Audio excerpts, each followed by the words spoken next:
Hey guys, my name is Matimio, and welcome to another episode of Sunday Mailbox. This is a video series where you, the viewer, can submit your gaming or Battlefield-related questions, and then I will give my humble opinion on them. To get the formalities out of the way real quick, if you would like to submit your own question that could be featured in a future episode, you can do so by leaving a comment down below or by sending me a YouTube message. And so the first question for today comes from Jimmy, and it is, what do you think is the best destruction/levolution in Battlefield 4?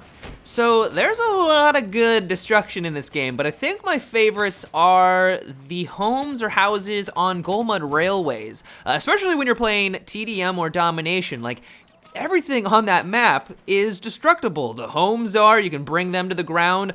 The walls, they're like kind of around the perimeter. You can bring those down. I think the only thing that you can't blow up are the shipping containers. And so I love playing like TDM and domination on that map and playing as an engineer and just firing rockets all over the place to take people by surprise by either opening up a new route and avenue to kind of flank them, or just to bring down the homes themselves and kill anyone that was inside. Like, it's a lot of fun.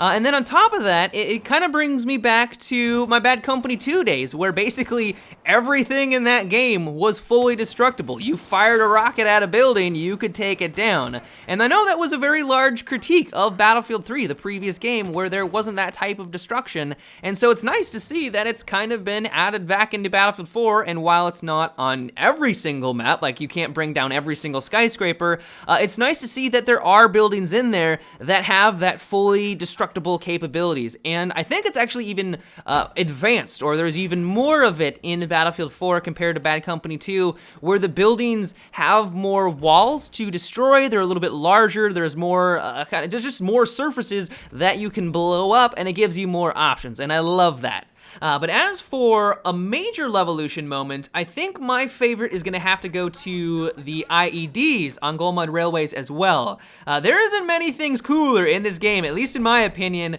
than seeing one of those things go off and then having someone die to it. Like, it doesn't happen very often, and I think that's what makes it so magical and so cool when it actually happens. But seeing the massive explosion, seeing a tank burst into a fiery ball of flames, there isn't many things cooler than that. And I know it's not as flashy as a massive skyscraper falling down or a dam exploding or anything like that, but when you're able to pull it off and you see the explosion happening, it's extremely satisfying, and so I would say that that is my favorite levolution as of right now. The next question comes from AA12 Mustang, and it is, how would you feel about a system put in place to see how many classes are being played on your team? I feel this could encourage players to play a class that the team is lacking, however, it won't be a requirement to play something else outside the class that you want to play. What are your thoughts on this? I think that this is a phenomenal idea. As you say, it won't force people to play a certain role, but it will kind of give you a general idea of what's going on the map, or what your allies are doing. So if you jump into a round and you see that there are 10 recons, maybe you should try playing a different role. And what I really like about it is that if you're playing on a map and you see, let's say you're playing on Operation Locker, for example, and you see that a lot of people are playing as the engineer, you're seeing a lot of recons and assault, but you hardly see anyone playing support, you can be like, oh, well, this is a great opportunity for me to get a ridiculous amount of ammo resupplies, and so you can jump in and play as the support class. And you wouldn't have really known that if you were just kind of playing around. I mean, you may have been able to notice that there weren't a lot of ammo bags placed all over the place, but to have a system in place that's let you know who is playing what, or at least how many people are playing a certain role, I think is a great idea, and I would love to see that implemented into the game. The next question is, what is your opinion on DICE/EA releasing such a heavily bugged game to the point where it is almost unplayable sometimes? Well, I'm assuming you guys are holding the same opinion as I am, and my answer isn't going to be dramatically different from what you're thinking, and that is that, yeah, I am disappointed in EA and DICE for what they've kind of delivered. EA for probably pressuring DICE for pushing the game out too soon, but also just DICE for biting off more than they could chew, because, I mean, DICE they're an amazing company and they produce some amazing games, but they are notorious for having abysmal launch dates. I don't know if you guys remember for Battlefield 3, but when that game came out, it felt like it was in beta. It was buggy, it was not balanced, there were a ridiculous amount of issues, and to their credit, they fixed it. I mean, they were great with having support after the game launched with continuous patches and bug fixes all the time, and by the end of the game, I would say it's one of the best first-person shooters that I've ever played.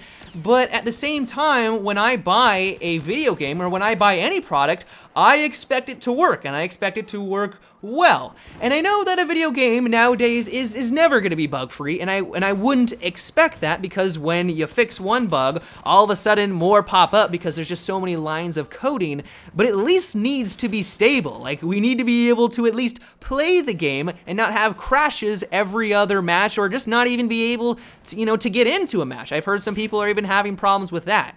And so, yeah, I am rightfully so, and I think many other people out there are pretty disappointed with what DICE has done so far. The next question comes from Shreven, and it is, what do you think that in Battlefield 4 you could choose to not have a knife equipped and run around with your bare hands, allowing you to snap people's necks for takedowns and rapidly throwing punches instead of slowly swinging your blade?